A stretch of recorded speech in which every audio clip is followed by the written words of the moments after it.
देवरानी जेठानी की लड़ाइयां तो न जाने कौन से युग से चली आ रही हैं।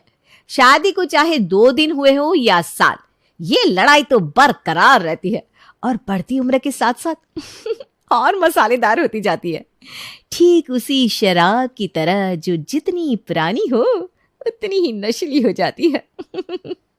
शराब से याद आया, इसी बात पर निर्मला निवास की बहुएं रसोई में काम करती हुई बातें कर रही थी। मेरे करण को तो किसी चीज की गंदी आदत नहीं थी, ना बेफिजूल घूमना फिरना, ना कोई लड़की का चक्कर, बस पढ़ना और थोड़ा बहुत खेलना। अब बच्चा है तो खेलेगा ही, पर लगता है तुम्हारा बेटा मेरे करण के बोर्ड्स खराब करके ही मानेगा। शायद बेफिजूल बड़बड़ाने में आप ये भूल गई हैं भाभी कि आपका बेटा मेरे बेटे से बड़ा है। प्रेम छोटा होकर आपके बेटे को कैसे बिगाड़ सकता है, जरा मुंह फाड़ने से पहले सोचा तो कीजिए। मैं मुंह फाड़ती हूँ कि तू मुंह फाड़ती है? और इसी मुंह से निकल गई बाबूजी को नागिन। आज मरे हैं क्या बाबूजी? उनको तो मरे 10 साल हो गए। हाँ तो तेरी शादी को कितने साल हुए? 14 साल। 4 साल भी अपने ससुर को भोग नहीं पाई तू। उस दिन तूने ही परोसा था ना बाबूजी को खाना, मैं तो ना आ रही थी। अब क्या खिलाया तूने ये तो तू ही जाने। मैं तो कितने सालों से खिला रही थी उन्हें, तब तो उन्हें कुछ नहीं हुआ।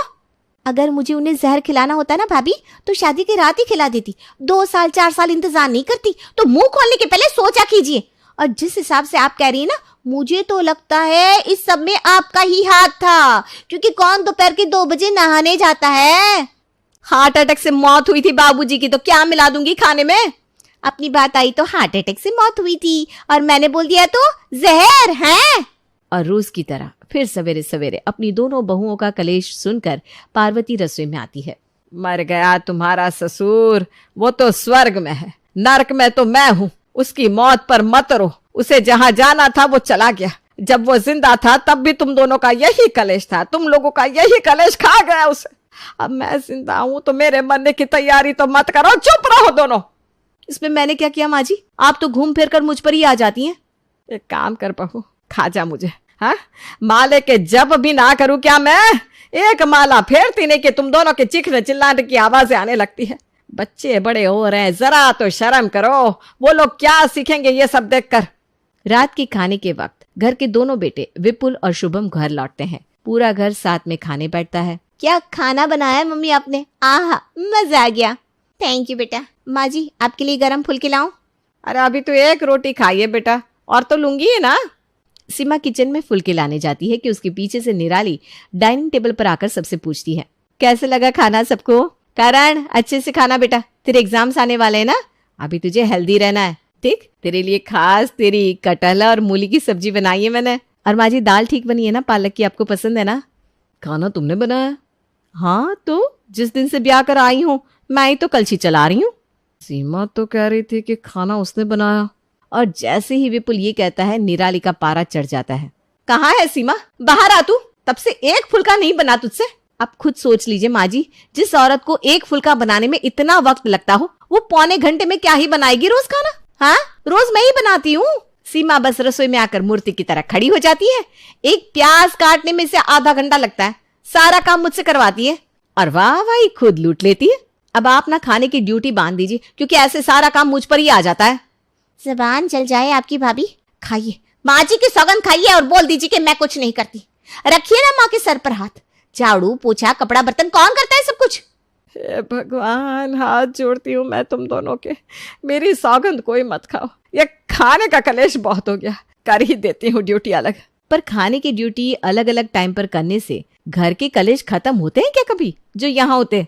दिन बीतते जाते हैं, सीमा और निराली के बीच झगड़ों के कलेश और कारण भी बढ़ते जाते हैं। नाश्ता तो मेरे हिस्से में ही आता है भाभी। मैं भी चाहूँ तो आपके बेटे को टिफिन में 2 रोटी कम दूं, पर ऐसे ओछे काम मैं नहीं करती, क्योंकि ऊपर बैठा भगवान ना सब देख रहा है। पर रात के खाने में आप मेरे पति के प्लेट में कम सब्जी डालती हैं, उस वक्त सोचती भी नहीं। जब उस परमात्मा की लात पड़ेगी ना, तब अकल ठिकाने आएगी आपकी। यूं तो देवर बेटे के समान होता है, पर आपने तो उसे नौकर तक का दर्जा नहीं दिया। अरे मुझे क्यों पड़े लात? मेरे दुश्मनों को पड़े। मैंने तो कभी किसी का बुरा नहीं चाहा, और अच्छे से समझ रही हूँ क्या चाह रही है तू। तू फिक्र मत कर, वो दिन भी जल्दी आ जाएगा। पर सिर्फ घर नहीं, मैं दुकान भी अलग करवाऊंगी। ये दोनों मिलकर विपुल और शुभम के बीच दरार डाले और बिजनेस का सत्यानाश करे, उससे अच्छा है कि अब इन दोनों को अलग ही कर दूं। और एक रात बच्चों के सोने के बाद घर में बैठती है सभा, जहां पार्वती कहती है, घर के इस रोज रोज के तमाशों से बच्चों पर बहुत बुरा असर पड़ रहा है। उससे अच्छा है कि रिश्ता दूर ही रहे पर साथ रहे। घर का बंटवारा कर देते हैं। अब घर इतना बड़ा तो है नहीं, तो नुकसान तो तुम लोगों को ही सहना पड़ेगा। क्या? नहीं नहीं मम्मी जी, ऐसे तो बच्चे आराम से पूरे हॉल में सो जाते हैं या पढ़ लेते हैं। अब घर आधा आधा होगा तो मेरा करण पढ़ाई भी नहीं कर पाएगा। फिर वही चीज, फिर वही बात हो गई ना माँ जी। और घर बटेगा आधा आधा, जबकि मेरे 2 बच्चे हैं और भाभी के 1। नुकसान तो मेरा होगा ना। और जब एक ही हॉल में पूरा परिवार बैठेगा तो भाभी को वक्त लगेगा क्या मेरे खाने पर नजर लगाने में? ऐसे भी वो तो मेरी रोटियां गिनती रहती हैं। अरे तो तुम ही बताओ मैं क्या करूं? 2 छत्ती वाले हिस्सों को तोड़ देते हैं और ढलाई भी नहीं करवानी पड़ेगी, और ऊपर बनवा लेते हैं नया फ्लोर। हम ऊपर शिफ्ट हो जाएंगे। माना जरा सहना पड़ेगा मुझे, लेकिन कोई बात नहीं। साथ में रहने से अच्छा है कि मैं 2 छत्ती में ही रह लूं। और धीरे धीरे ऊपर फ्लोर का काम शुरू हो जाता है और सीमा अपने परिवार के साथ ऊपर शिफ्ट हो जाती है। दिन महीने में बीत जाते हैं और महीने सालों में। अब घर के तीनों बच्चे बड़े हो चुके थे, खास करके श्वेता। पूरे घर में बस श्वेता की शादी को लेकर ही बात हो रही थी। पर श्वेता की लाइफ में तो कोई और ही था। रोज की तरह छिपकर श्वेता वैभव के बाइक से उतरकर अपने घर पर आती है, जहां उसकी बड़ी माँ उसे देख लेती है। वो बड़ी माँ। कोई बात नहीं बेटा, ये तो उम्र है इन चीजों की। वैसे भी अब तो कोई बच्ची नहीं रह गई। मैं जब कंवारी थी ना, ये छोटे छोटे निक्कर पहनकर लड़कों के पीछे डंडे लेकर दौड़ती थी। तेरे नाना जी ने कभी किसी चीज के लिए रोक टोक नहीं की। वो तो यहाँ आकर सर पर पल्ला आ गया और ऐसे फैंसी ड्रेस साड़ी में बदल गया। हाँ, तेरी माँ थोड़े पुराने ख्यालों की है, पर तेरी बड़ी माँ ऐसी नहीं है। कौन था वो लड़का है? रोज देखती हूँ मैं बाइक पर लेकर जाता है तुझे। मेरी कॉलेज में पढ़ता था बड़ी माँ, वैभव नाम है उसका। आप प्लीज मम्मी से इस बारे में कुछ मत कहिएगा, वरना वो बेकार में बिगड़ जाएंगी। अरे तेरी माँ तो हर बात पर बिगड़ती है, तो आदमी बोलना छोड़ दे क्या बेटा? तू फिक्र ना कर, तू इस घर की इज्जत है। मैं बेकार में बात नहीं बनाऊंगी। और वैसे भी अगर तू उस लड़की के साथ घूमेगी नहीं तो उसके बारे में जानेगी कैसे? अगर समझ में आए तो फिर इसी से शादी कर लेना, और सही ना लगे तो लड़कों की कमी है क्या? बाजार में से बेस्ट लड़का ढूंढ कर लाएंगे तेरे लिए। ये सुनते ही श्वेता अपनी बड़ी माँ के गले लग जाती है। अब तो श्वेता को अपनी माँ से ज्यादा निराली ही भाती थी। कहाँ थी तू इतनी देर तक?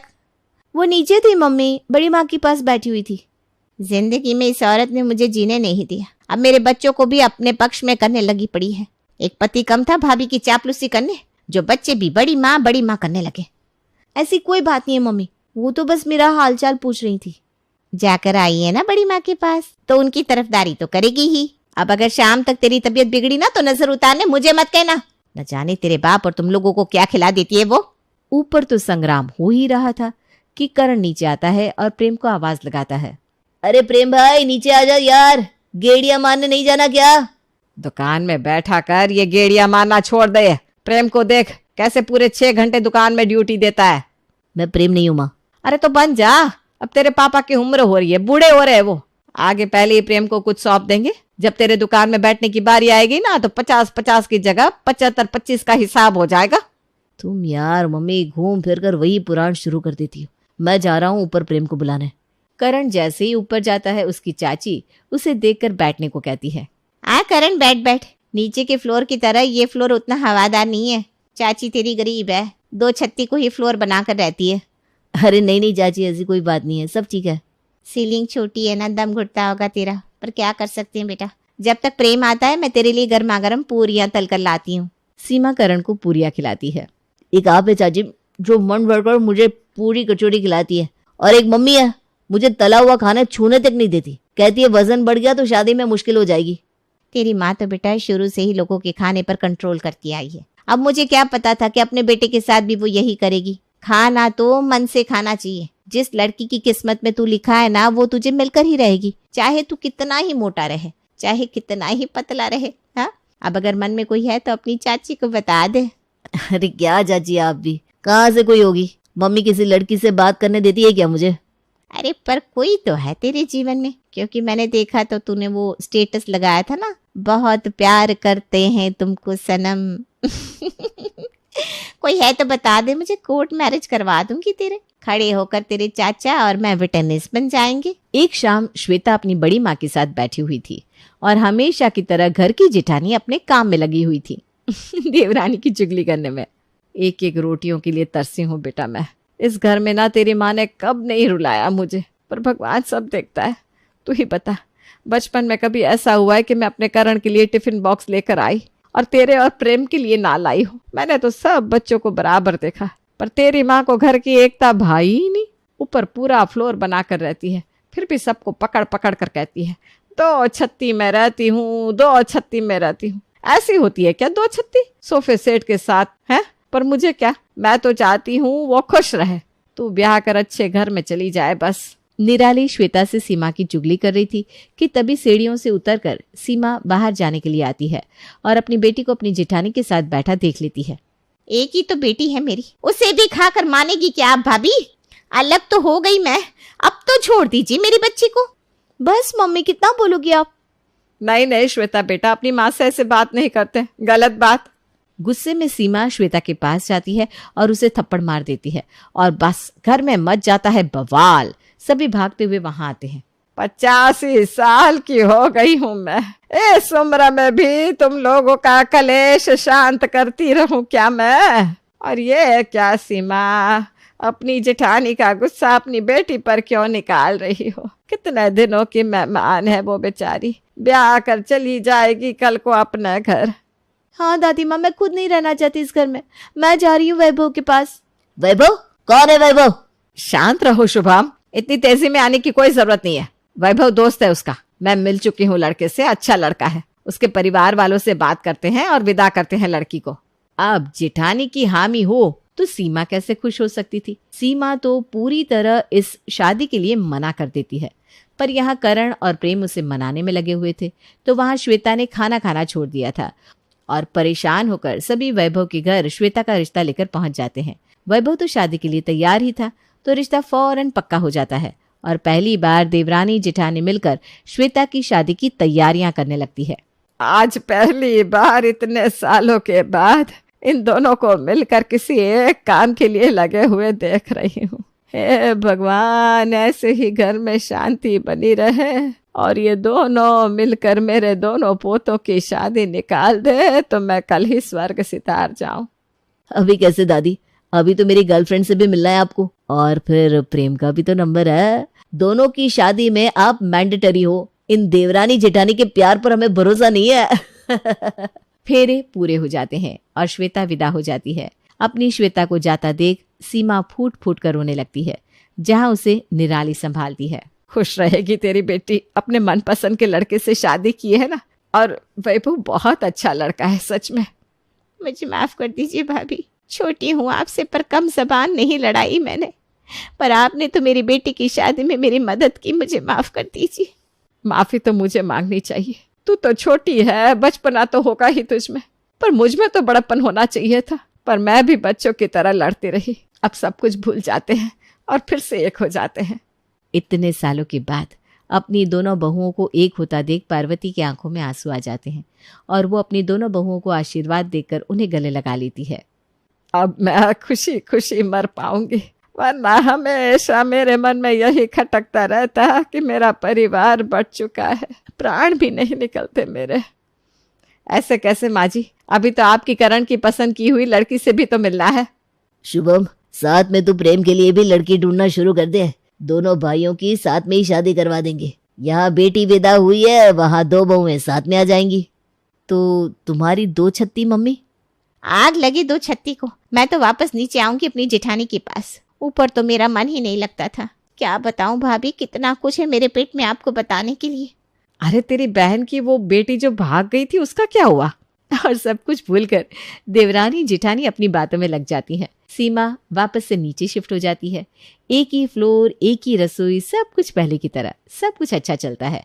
और 8 महीने बाद दोनों लड़कों की एक साथ शादी भी हो जाती है और दुल्हन बनकर प्रिया और नेहा अपने ससुराल आ जाती है। दरवाजे पर, पीछे हट जाओ नेहा, इस घर की बड़ी बहू मैं हूँ, तो गृह प्रवेश पहले मेरा होगा।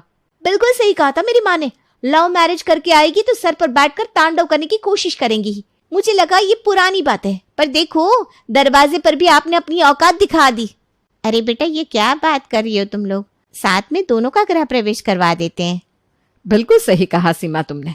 किसी तरह रात तो गुजर जाती है, पर अगली सुबह जैसे ही घर की नई देवरानी जेठानी रसोई के अंदर जाती है, अंदर से बर्तन फेंकने की आवाजें आनी शुरू हो जाती है। हे भगवान, मेरी बहुएं एक हुई तो मेरे पोते की बीवियां अलग हो गई। लगता है ऊपर की 2 छत्ती का दरवाजा फिर से खोलना पड़ेगा।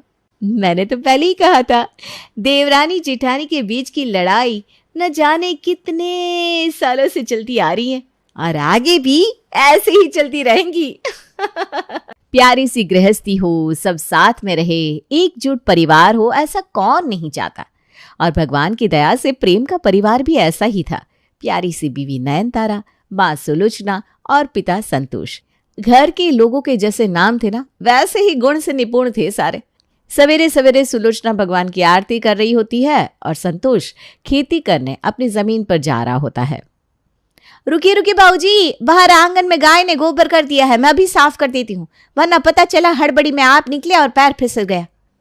पति परमेश्वर को छोड़कर आप परमात्मा को लिए बैठिए। वो तो अच्छा है भगवान ने मुझे ऐसी बहू दे रखी है जो मेरी हर छोटी बड़ी ज़रूरतों का ख्याल रखती है, वरना अभी मैं गिर जाता और आप पूजा ही करती रह जाती। ऐसा नहीं है पापा, अब तो मैं मान गया, हमारे पास जो कुछ भी है वो मम्मी के पूजा पाठ के कारण ही है, वरना कहाँ इतनी हैसियत थी मेरी कि मैं मुंबई जाकर पढ़ूँ, शहर में जॉब करूँ और नयनतारा से मेरी शादी हो। ये सब कुछ तो मम्मी की पूजा और भगवान की कृपा से ही है। पर तुझे रोज 60 किलोमीटर बस से पास वाले शहर में नौकरी करने जाना पड़ता है बेटा, और जितना तू गुणवान है उतनी तेरी कमाई तो नहीं है। अरे सब हो जाएगा जी, मेरा मन कह रहा है कि अब अच्छे दिन आने वाले हैं, तो फिक्र मत कर प्रेम, तेरी सोच से भी बड़ी नौकरी और बड़ा घर मिलेगा तुझे। मेरा पोता देखेगा मेरी, उसका जो मन करेगा वो खाएगा, जहाँ मन करेगा घूमेगा, और उसे बस से नहीं जाना पड़ेगा, गाड़ियाँ होंगी हमारे पास। अभी तो मैं ही सेटल नहीं हूँ माँ, बच्चे तक कहाँ पहुँच गए अब। कहते हैं ना, कभी कभी जबान पर सरस्वती बैठ जाती हैं, इसीलिए हमेशा अच्छा ही बोलना चाहिए। और कुछ ऐसा ही प्रेम के घर में भी होने वाला था। 2 महीने बाद नयनतारा रसोई में सभी के लिए खाना बना रही थी, तभी प्रेम पसीने से लथपथ हालत में घर वापस लौटता है। अपने पति के पैरों की आहट सुनते ही नयनतारा उसके पास पानी का ग्लास लेकर जाती है। कोई गाड़ी घोड़े से तो आता नहीं मैं, क्या हॉर्न की आवाज़ सुनते ही तुम पहचान जाओ? इतने धीरे से आया मैं, तुम्हें कैसे पता चल गया? पति पत्नी एक ही तो होते हैं, मैं अपनी आहट कैसे ना पहचानूं। अब लीजिए पानी पीजिए, कैसे पसीने से तरबतर हो गए आप। भगवान करे एक अच्छी नौकरी मिल जाए आपको, और आपको ना इस तरह के छोटे मोटे काम करके गुजारा ना करना पड़े। जिसकी बीवी तुम्हारे जैसी हो उसे किसी भी तरह का गम कैसे हो सकता है नयनतारा? चलो खाना लगाओ और तुम भी बैठना, सब साथ में खाएंगे। सभी एक साथ बैठकर खाना खा रहे होते हैं, तभी प्रेम के फ़ोन पर एक ईमेल आता है। ये नहीं हो सकता, नो वे। क्या हो गया जी, सब ठीक तो है ना? अरे तू घबरा मत बेटा, मैं पूछती हूँ। प्रेम बेटा क्या हुआ? मुझे ये नौकरी छोड़नी पड़ेगी माँ, क्योंकि 2 साल पहले जहाँ मैंने अपना रिज्यूम भेजा था वहाँ मेरी नौकरी लग गई है। हम मुंबई जा रहे हैं माँ, कंपनी वाले हमें रहने के लिए फ्लैट देंगे, मेरे खाने का सारा खर्चा कंपनी उठाएगी, आने जाने का भाड़ा भी कंपनी देगी। 1,20,000 रुपया तनख्वाह पापा, अब तो आप रिटायर हो सकते हैं। संतोष फूट फूट कर रोने लगता है। सुलोचना जी, हमारी मेहनत रंग लाई दिख रही है, देखा कितना बड़ा हो गया है मेरा बेटा। अरे गरीबी धो दी इसने हमारी। पूरा परिवार मुंबई जाने की तैयारी करने लगता है। प्रेम को 1 हफ्ते बाद ही नौकरी ज्वाइन करनी थी, इसलिए मेल आने के 5वें दिन ही पूरा परिवार गांव का ये छोटा सा घर छोड़कर मुंबई निकल जाता है। जैसे ही सभी कृष्णा सोसाइटी पहुंचते हैं, सभी की आंखें चौंधिया जाती है। हम यहाँ रहेंगे जी? हाँ नयनतारा, हम यहाँ रहेंगे, और ये तो कुछ भी नहीं है, ये मुंबई है। मुंबई सपनों का शहर, इससे भी 4 गुना बड़ी ऊंची ऊंची बिल्डिंग है यहाँ पर। हर संडे हम चारों घूमने जाएंगे, क्यों पापा? वो तो अच्छा है, मैंने एक नया शर्ट दिवाली के लिए सिलवा कर रखा था, वरना लोग क्या समझते कि बेटा इतनी बड़ी जगह कमाई करता है और बाप फटेहाल है। आपके वो दिन गए जी, अब तो सब अच्छा ही होगा। पर हाँ, हमें ज़रा पहनावे में फेर बदल करने की ज़रूरत है, क्योंकि यहाँ का चाल चलन दूसरा है, नहीं बेटा? प्रेम का पूरा परिवार अपने फ्लैट की तरफ आगे बढ़ रहा था कि उन्हें निकिता मिलती है। तो आ गए आप लोग? मैं आपकी नेबर निकिता। अभी तो आप नए हैं, घर अरेंज करने में प्रॉब्लम तो होगी। कभी भी कोई भी ज़रूरत हो तो एक बेल बजा दीजिएगा, मैं या मेरे हस्बैंड आपकी हेल्प करने आ जाएंगे। कितने अच्छे लोग हैं ना यहाँ, पड़ोसी धर्म को मानते हैं। वैसे आपकी सास ससुर जेठ देवर कौन कौन है घर पर? ऐसे नहीं पूछते नयनतारा, अब आई एम सॉरी जी। अरे कोई बात नहीं, वो यहाँ नहीं रहते, अपने होम टाउन में रहते हैं। मोस्टली यहाँ सोसाइटी में सब अपने पार्टनर्स के साथ ही रहते हैं। निकिता से बात करने के बाद अपने फ्लैट पर आकर नयनतारा अपने घर के काम में लग जाती है। सुलोचना और बाकी सभी घर एडजस्ट करने लगते हैं। ये काम तो लगा रहेगा बेटा, तू ऑफिस जा और पता कर कितनी दूर है ऑफिस, और अपने ऑफिस का सामान पहले ही साइड रख दे। पता चला इन चीज़ों में वो भी मिल गए। सबका ध्यान तो घर एडजस्ट करने में था, पर नयनतारा के दिमाग में तो कुछ और ही चल रहा था। रसोई सजाते हुए नयनतारा ख्यालों में खो जाती है। निकिता ने कितने सुंदर कपड़े पहने थे। सोसाइटी के बाकी लोग भी बड़े अच्छे अच्छे कपड़ों में थे। कहीं साड़ी के कारण लोगों में मेरा मजाक ना बन जाए। यही सब सोचते सोचते नयनतारा सिलेंडर फिट करने जाती है, जो उससे होता नहीं, और प्रेम घर पर था नहीं। तो चाय बनाने के बहाने नयनतारा अपनी पड़ोसन निकिता के घर चली जाती है। अरे वाह निकिता जी, कितना सुंदर घर है आपका। सच में थैंक यू। देख रहे हो करण, तुम कहते थे मेरी पसंद बेकार है, तारीफ हो रही है मेरी। नयनतारा निकिता के साथ उसकी रसोई में जाकर चाय नाश्ते की तैयारी करने लगती है। तभी निकिता का फोन बजता है। अरे हाँ बाबा, मुझे पता है, किटी पार्टी में आ जाऊंगी। वहाँ गांव में ना मैंने देखा है, टीवी में औरतें मिलकर किटी पार्टी करती है, पर हमारे गांव में ना ये सब नहीं होता था। सब एक साथ चौराहे में बैठकर ना एक दूसरे की चुगली करती मैं तो कहती हूँ आप भी हमारी किटी पार्टी में आ जाइए। आज से हम औरतों के पास ना मोटे पैसे भी आ जाते हैं। अरे पर आप सबके सामने मैं ज़रा अलग नहीं दिखूंगी क्या? वो क्या है ना, मैं ज़्यादा पढ़ी लिखी ना हूँ। वैसे तो हमारे इंडस्ट्री में काफ़ी सारे एक्टर एक्ट्रेस 10वीं पास भी नहीं होते, तो क्या हुआ, हम जो काम करें उसमें परफेक्ट होने की ज़रूरत है कि नहीं। धीरे धीरे दिन बीत रहे थे। नयनतारा के ससुराल के साथ ससुराल वाले भी इस नई सोसाइटी में एडजस्ट हो रहे थे।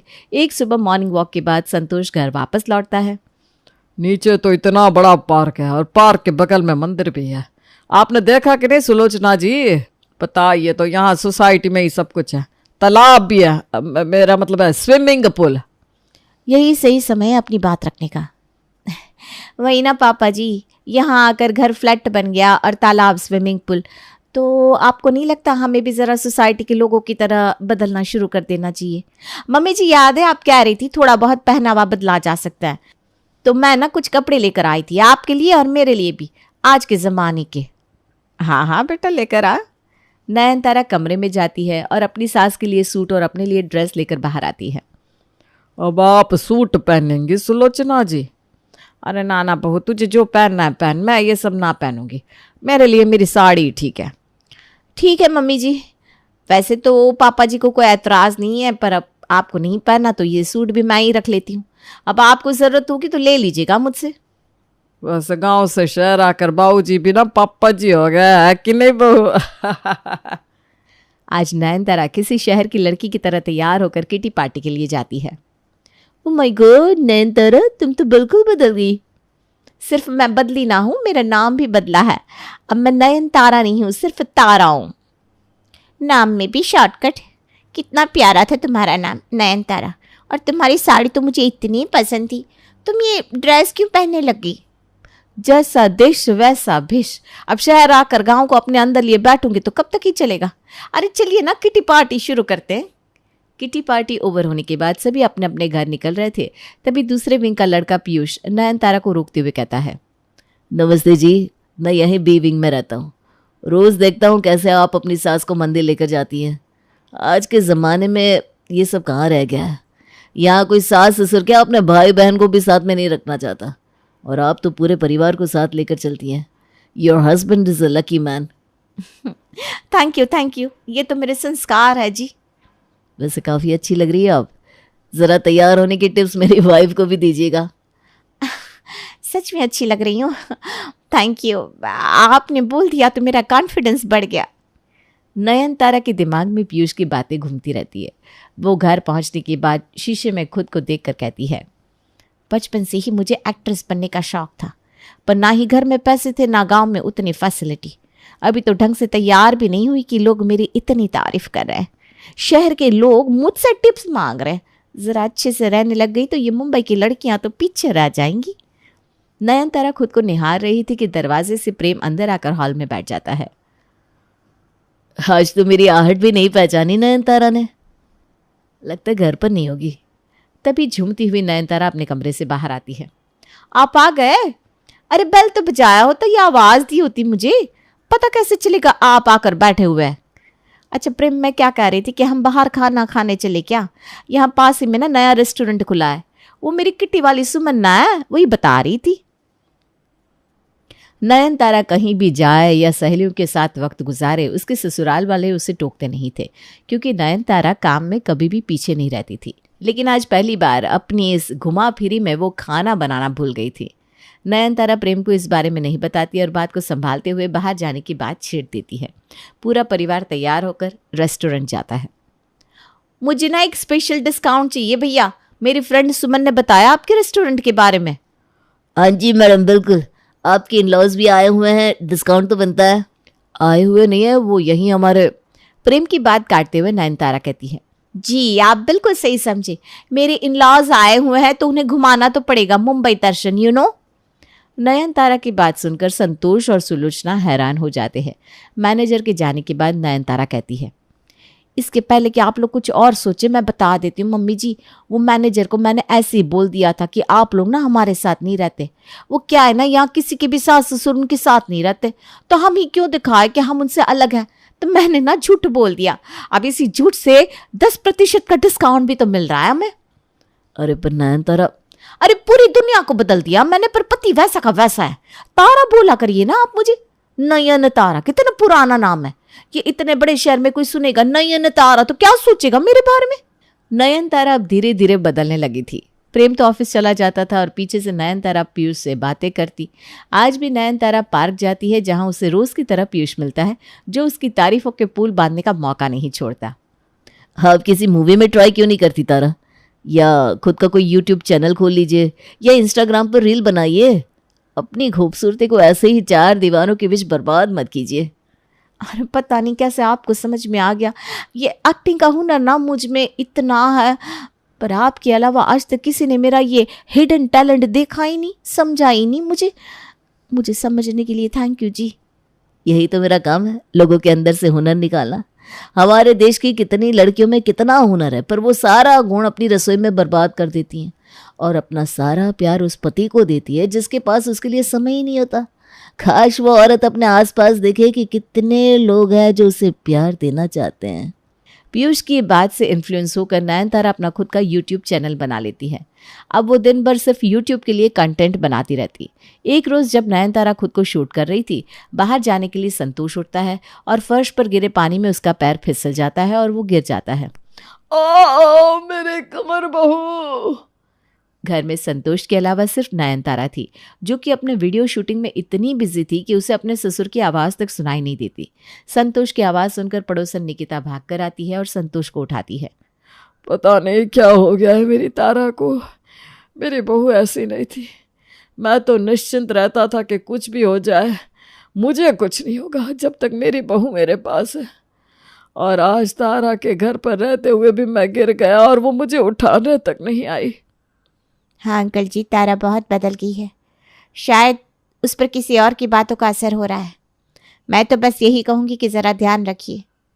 भूख के मारे संतोष के पेट में चूहे दौड़ने लगते हैं और वो खाना लेने रसोई में जाता है, पर क्या देखता है कि रसोई में तो कुछ भी नहीं है। बहू भूख लग रही है, खाना दे दे।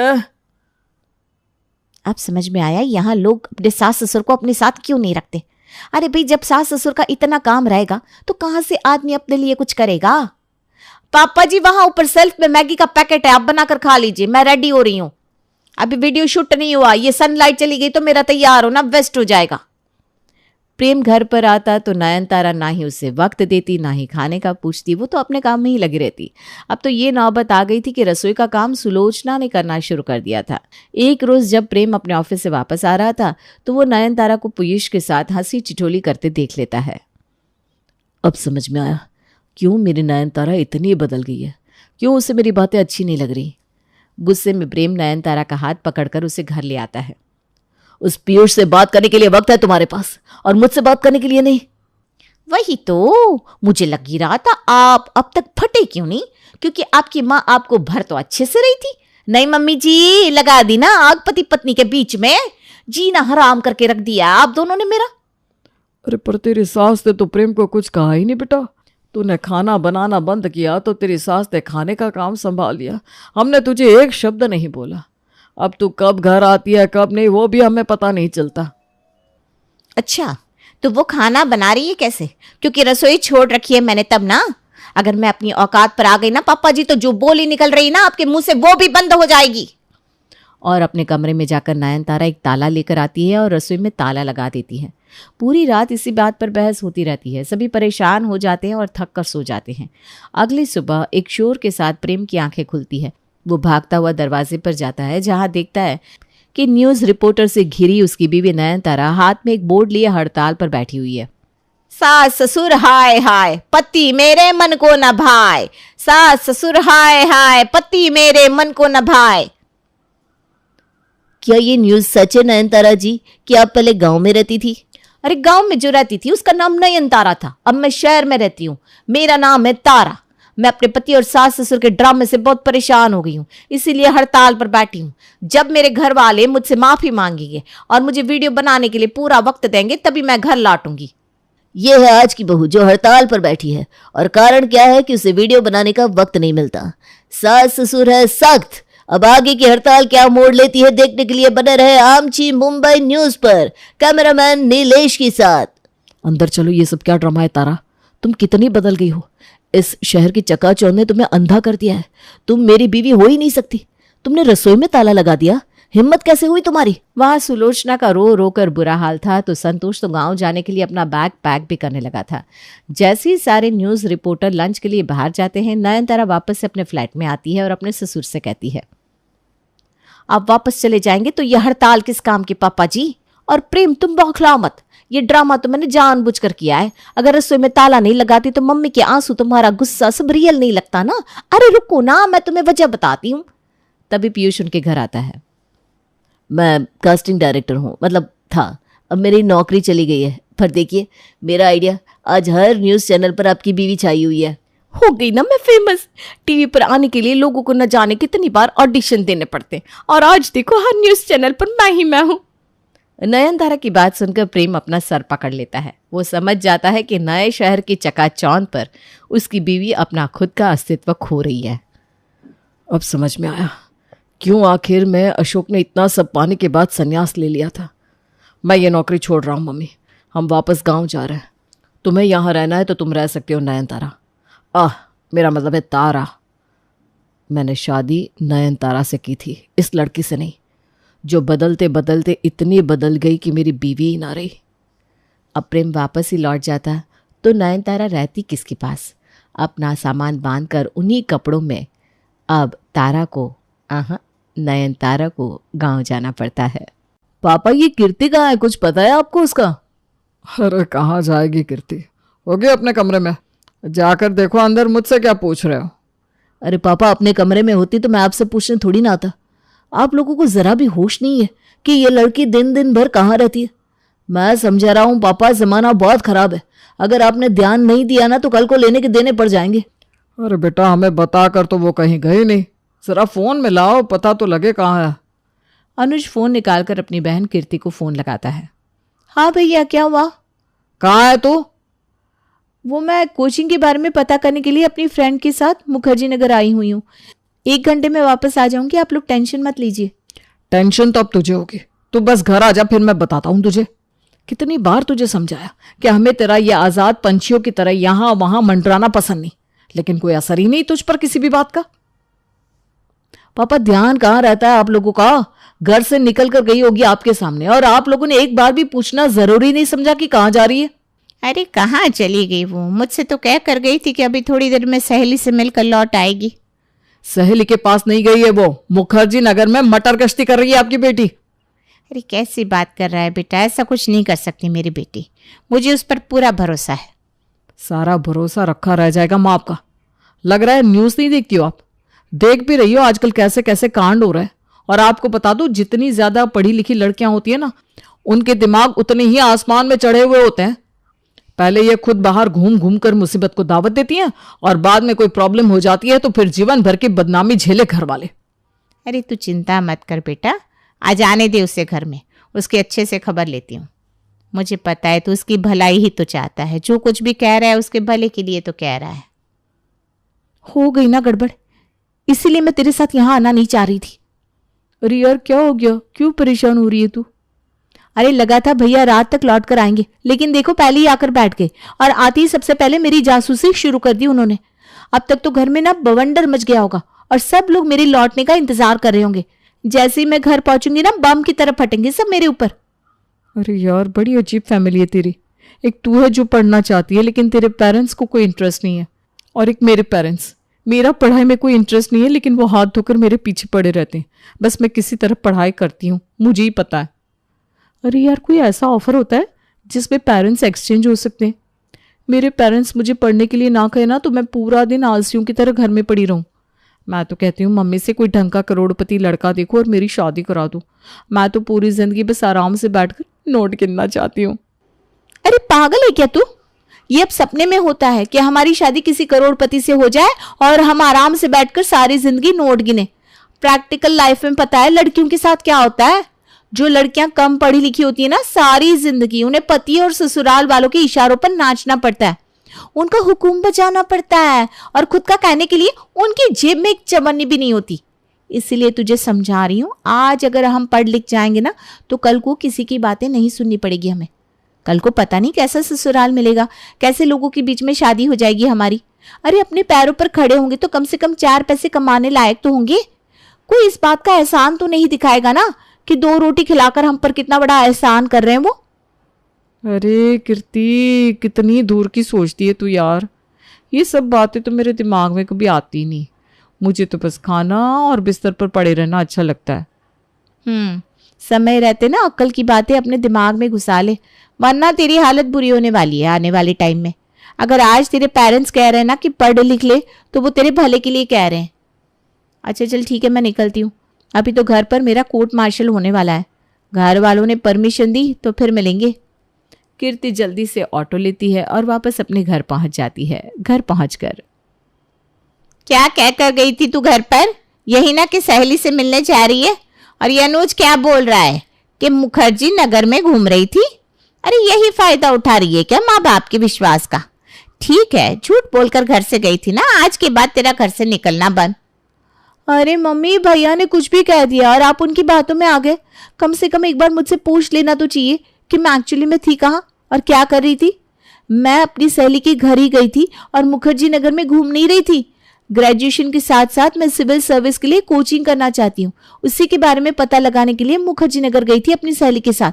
मुखर्जी नगर कोई घूमने की जगह नहीं है। भैया बहुत अच्छी तरह जानते हैं कि मुखर्जी नगर में IAS PCS की कोचिंग कराई जाती है, क्योंकि वो नहीं चाहते कि मैं पढ़ाई करूं, इसलिए आप लोगों के कान भर रहे थे। और आप लोगों को सिर्फ भैया की बातों पर भरोसा है ना, मैं तो कुछ हुई नहीं आप लोगों के लिए। उन्होंने कह दिया, आपने मान लिया। अब बड़ी बड़ी बातें करके ना दिमाग खराब मत कर हमारा। तेरा बड़ा भाई है वो, अगर किसी बात के लिए मना कर रहा है तो उसमें तेरी भलाई ही तो होगी। बड़ों की बातें सुनना और समझना सीख ले, वही तेरे लिए अच्छा होगा। अच्छा, भैया चाहते हैं कि मैं पढ़ाई लिखाई छोड़कर घर में बैठ जाऊं, इसमें क्या भलाई है मेरी, बताइए जरा। पढ़ाई लिखाई करके चूल्हे में क्या अपनी डिग्रियां जलाकर रोटियां बनाएगी तू? देख बेटा, औरतें घर के काम काज में पक्की होती है तभी घर गृहस्थी चलती है, और ससुराल में भी उसी का नाम होता है जिसका हाथ घर के काम में साफ होता है। तू ऐसे अनाड़ियों की तरह टेढ़ी मेढ़ी रोटी बनाकर ससुराल वालों को खिलाएगी ना तो चाहे कितनी भी बड़ी डिग्री हो तेरे पास, कोई तारीफ नहीं करने वाला तेरे। और यहाँ तूने जैसे समय बिताना है बिता रही है। असली जिंदगी तो शादी के बाद शुरू होती है एक लड़की की। अगर उस परिवार को नहीं संभाल पाई तो जिंदगी खराब हो जाएगी, समझ लेना। आप लोगों का मतलब क्या है? पैदा होती ही एक लड़की को सिर्फ बहू बनने की ट्रेनिंग शुरू कर देनी चाहिए? उसकी अपनी कोई जिंदगी नहीं होती, सपने नहीं होते? किस मिट्टी के बने हो मम्मी पापा आप लोग? अपनी बेटी के सपनों की कोई चिंता नहीं है आपको। और ऐसा क्या गलत काम कर दिया मैंने? सिर्फ पढ़ना चाहती हूँ, जिंदगी में आगे बढ़ना चाहती हूँ, ये गलत काम है क्या? एक बार कह दिया ना मतलब कह दिया। तेरे चाहने से कुछ नहीं होता। हमें तुझे पढ़ाना नहीं है। मैंने अपने दोस्त के बेटे के साथ तेरी शादी की बात चलाई है। अगले महीने कानपुर से तुझे देखने के लिए लड़के वाले आएंगे। कोई तमाशा नहीं चाहिए मुझे उन लोगों के सामने। चुपचाप संस्कारी बेटियों की तरह उनके आने से पहले बहू वाले थोड़े लक्षण अपने अंदर ले आ, वही अच्छा होगा। लगता है भगवान ने मेरी किस्मत में सिर्फ बहू बनने की लकीर ही बनाई है। मेरे सारे सपने ऐसे ही दम तोड़ देंगे। कीर्ति अभी शादी नहीं करना चाहती थी। वो ग्रेजुएशन के फाइनल ईयर में थी और अभी कुछ साल यूपीएससी के लिए तैयारी करके अपनी किस्मत आजमाना चाहती थी। उसने बहुत बड़े बड़े सपने देखे थे, लेकिन परिवार में उसे और उसके सपनों को समझने वाला कोई नहीं था। उसके मम्मी पापा और बड़े भाई को तो बस हर पल यही चिंता सताती कि किसी तरह उसकी शादी हो जाए और वो अपने सर का बोझ उतार कर सुकून की सांस ले सके। कीर्ति घर वालों को समझा समझा कर परेशान हो गई थी, लेकिन कोई उसकी बात को समझने को तैयार ही नहीं था। कुछ दिन के बाद कीर्ति को देखने लड़के वाले आते हैं। अरे भाई साहब, अभी तो आपकी बिटिया की उम्र बहुत कम है। आपकी बेटी में वैसे तो कोई खोट नहीं है, लेकिन हम आपको अभी यही सलाह देंगे कि अभी आप इसे पढ़ने दीजिए। शादी के लिए अभी बहुत समय बाकी है। अगर आपको कोई एतराज़ ना हो तो हम आपके बेटे अनुज के लिए अपनी बेटी के रिश्ते की बात चलाना चाहेंगे, क्योंकि कीर्ति तो हमारे अभिनव के सामने बिल्कुल छोटी बच्ची है। उन दोनों की जोड़ी नहीं बैठ पाएगी।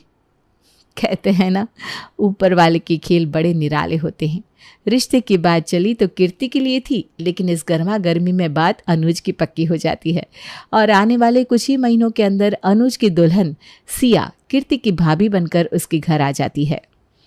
एक दिन देर रात अचानक सिया कीर्ति के कमरे में पहुंच जाती है। अरे कीर्ति, क्या कर रही हो? मैंने तुम्हें डिस्टर्ब तो नहीं किया ना? कीर्ति सिया को अचानक अपने कमरे में आया देख हड़बड़ाकर अपनी किताब बंद कर देती है। अरे नहीं भाभी, आप आइए ना। अरे लेकिन तुम इतना घबरा क्यों गई? किसी की फोटो है क्या किताब में? अरे नहीं भाभी, किसी की फोटो नहीं है, बस मेरी किताब है। घर में किसी को मेरा पढ़ाई करना पसंद नहीं है ना, इसलिए रात में छुप छुप के पढ़ती हूँ। अपनी पढ़ाई की तो मैंने उम्मीद ही छोड़ दी थी, और जब आपके भैया का रिश्ता आया ना मेरे लिए, उसे ही अपना भाग्य समझ लिया था। लेकिन देखो भगवान की लीला, मेरी जगह आपकी शादी होगी। उस दिन मुझे महसूस हुआ कि शायद भगवान भी यही चाहते हैं कि मैं पढ़ाई करूं, और उसी दिन से मैंने रात को छुप छुप के पढ़ाई करना शुरू कर दिया। अरे तुम पढ़ना चाहती हो तो इसमें छुपाने वाली क्या बात है? ये तो अच्छी बात है ना। घर में तुम्हारी पढ़ाई के खिलाफ क्यों है सब लोग? अभी आप नई नई हो ना भाभी, कुछ दिन में आपको सब समझ में आ जाएगा। और भैया के सामने तो भूलकर भी मत बताइएगा कि मैं अपने कमरे में पढ़ाई कर रही थी, वरना वो इस बार मेरी सारी किताबों में ही आग लगा देंगे। बस किसी तरह ग्रेजुएशन के एग्ज़ाम देने की परमिशन मिली है। उसके बाद मम्मी पापा ने साफ बोल दिया है, ना तो घर से बाहर जाने की ज़रूरत है, ना ही पढ़ाई करने की। बस मेरे लिए एक लड़का ढूंढेंगे और शादी करवा देंगे। अरे लेकिन ये तो बहुत गलत बात है। अगर तुम पढ़ना चाहती हो, लाइफ में कुछ बनना चाहती हो, तो सबको तुम्हें सपोर्ट करना चाहिए। ये क्या बात हुई कि ज़बरदस्ती तुम्हारी शादी करवा देंगे? और अभी 22 साल की भी नहीं हुई हो तुम। ऐसी कौन सी जल्दी है तुम्हारी शादी की? अच्छा मुझे दिखाओ, कौन सी बुक पढ़ रही थी? भाभी मैं सिविल सर्विस की तैयारी करना चाहती हूँ। मानती हूँ कि शायद बहुत बड़ी अफसर ना भी बन पाऊँ, लेकिन एक प्रयास करने में क्या जाता है। अगर तुम वाकई में सीरियस हो ना अपनी पढ़ाई के लिए तो ठीक है।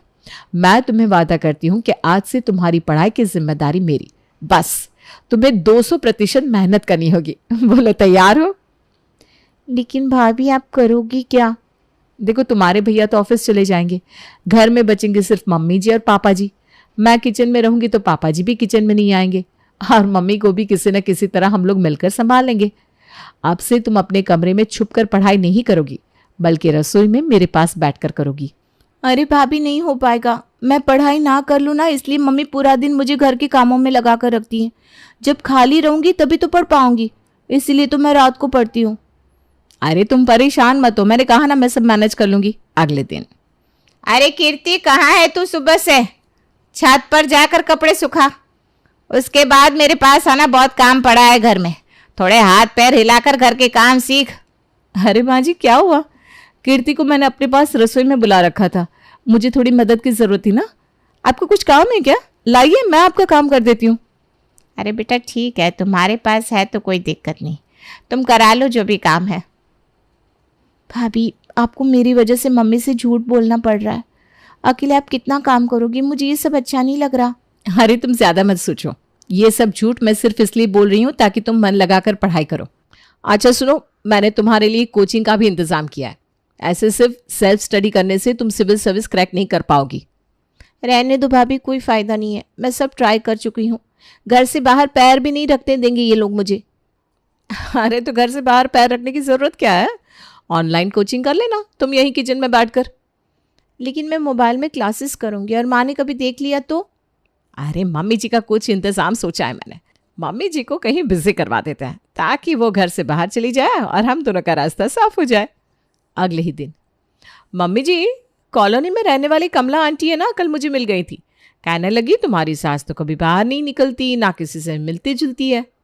अब बाहर क्यों नहीं जाती? अरे बेटा बस वैसे ही, घर के इतने काम रहते थे, समय कहाँ मिलता था निकलने का। खैर अब तू आ गई है तो मुझे कोई काम करनी ही नहीं देती। वही तो मैं कह रही हूँ मम्मी जी, अब मैं आ गई हूँ ना, घर के काम की अब चिंता मत करो, वो मैं देख लूँगी। और फिर कीर्ति भी तो है ना मेरे साथ। मैंने आंटी जी को बोल दिया है आज से आप भी उन लोगों के साथ कीर्तन मंडली ज्वाइन कर लो। और अगर आप नहीं जाओगे तो उन लोगों को ऐसा लगेगा कि आपकी बहू घर में बिठाकर आपसे घर के काम कराती है। अब देखो, मुझे ना बिन बात में आप सबकी नज़र में विलन नहीं बनना। अब आपकी बहू आ गई है, आप खुलकर अपनी जिंदगी एंजॉय करो। बहुत सोचती है तू सबके बारे में, बहुत किस्मत वालों को ऐसी बहू मिलती है। चल ठीक है, तू इतनी जिद कर रही है तो कल से मैं रोज मंदिर में कीर्तन में चली जाया करूंगी। अब तो खुश? जी मम्मी जी। भाभी आप सच में बहुत अच्छी हो, आपने मेरे लिए इतना कुछ किया है, मैं समझ ही नहीं पा रही कि आपको कैसे थैंक यू कहूँ। अरे मेरी अपनी फैमिली ने कभी मेरे बारे में नहीं सोचा, और आपको आए हुए अब इस घर में कुछ ही दिन हुए हैं और आप मेरे बारे में इतना सोचती हो। मुझे तो कभी कभी अपनी किस्मत पर शक होने लगता है। देख कीर्ति, अब देर नहीं करनी है, बस तू लग जा मेहनत करने में। अब मैं तुझे कामयाब होते देखना चाहती हूँ। कहते हैं ना, डूबते को तिनके का सहारा बहुत होता है। कीर्ति, जिसे आज तक परिवार में कभी भी किसी का सपोर्ट नहीं मिला था, उसे सिया के रूप में एक बहुत बड़ा सपोर्ट मिल गया था। सिया के एनकरेज करने पर कीर्ति ने तैयारी में अपनी जान लगा दी थी। 1 साल बाद, भाभी बहुत बड़ी खुशखबरी है, मैं इनकम टैक्स ऑफिसर बन गई। मैंने एसएससी का एग्ज़ाम क्लियर कर लिया। मुझे तो अभी भी यकीन नहीं हो रहा, लेकिन ये समझ में नहीं आ रहा कि बाकी लोगों को घर में कैसे बताऊं। पता नहीं सब लोग कैसे रिएक्ट करेंगे। मुझे लग रहा है मम्मी पापा मुझे घर से ही निकाल देंगे। अरे बस कर पगली, बहुत मेहनत की है तूने, बहुत कुछ सहा है, लेकिन अब और नहीं, चल मेरे साथ। मम्मी जी, पापा जी, आप लोगों को एक बहुत बड़ी खुशखबरी देनी है। अरे बहू क्या खुशखबरी है, मैं दादी बनने वाली हूँ क्या? ओहो मम्मी जी, दादी आज नहीं तो कल तो आप बनी जाएंगी। लेकिन जो खुशखबरी मैं लाई हूँ ना, वो उससे भी बहुत बड़ी है। आपकी बेटी, जिसे आप सिर्फ घर में रोटियां बनाने के लायक समझती थी, उसने नेशनल लेवल के कंपटीशन को बीट करके इनकम टैक्स ऑफिसर की नौकरी पा ली है। नाम रोशन कर दिया कीर्ति ने हम सबका। कीर्ति की शादी के लिए आप बहुत परेशान थे ना, अब आप देखना हमारे घर लड़के वालों की कैसे लाइन लगती है, क्योंकि एक काबिल और होनहार लड़की से शादी करने के लिए लड़कों की कोई कमी नहीं होती। क्या बकवास करी है? ऐसे कैसे लग गई इसकी नौकरी? इसने ना पढ़ाई की ना पेपर दिए, घर में बैठे बैठे नौकरियां लगती है क्या? उसने तुझे पागल बनाया और तू आ गई उसकी बातों में। मैं कोई अनपढ़ गवाह नहीं हूँ कि कोई भी मुझे कुछ भी कह देगा और मैं मान लूंगी। पढ़ी लिखी हूँ मैं, और जानती हूँ कि बिना पेपर दिए नौकरी नहीं लगती। किसने कहा आपसे कि कीर्ति ने पेपर नहीं दिया? मैं खुद उसे एग्ज़ाम दिलवा कर लाई थी। मैं जानती थी आप लोग कभी भी उसका सपोर्ट नहीं करेंगे, इसलिए मैं उसका सपोर्ट सिस्टम बनी। एक मौका दिया मैंने उसे, और देखो उसने खुद को साबित करके दिखा दिया। अभी भी समय है, आप सबको अपनी गलती के लिए उससे माफ़ी मांगनी चाहिए। अरे बेटी किसकी है, नाम तो रोशन करना ही था उसे। माँ, ये बहुत अच्छी बात कही तुमने। जब इतने सालों से मैं आपके आगे गिड़गिड़ाती रही कि माँ मुझे एक मौका दे दो, तब तो तुम सिर्फ भैया और पापा की हाँ में हाँ मिलाती रही। और आज जब मैं ऑफिसर बन गई तो आप कह रही हो कि मैं बेटी किसकी हूँ। मैं आज कामयाब हुई हूँ तो उसका सारा श्रेय सिर्फ और सिर्फ भाभी को जाता है। आपको तो मुझ पर कभी भरोसा ही नहीं था ना। सिया और कीर्ति की बात सुनकर घर में सभी को शर्मिंदगी का एहसास होता है और फिर सभी कीर्ति से माफ़ी मांगते हैं।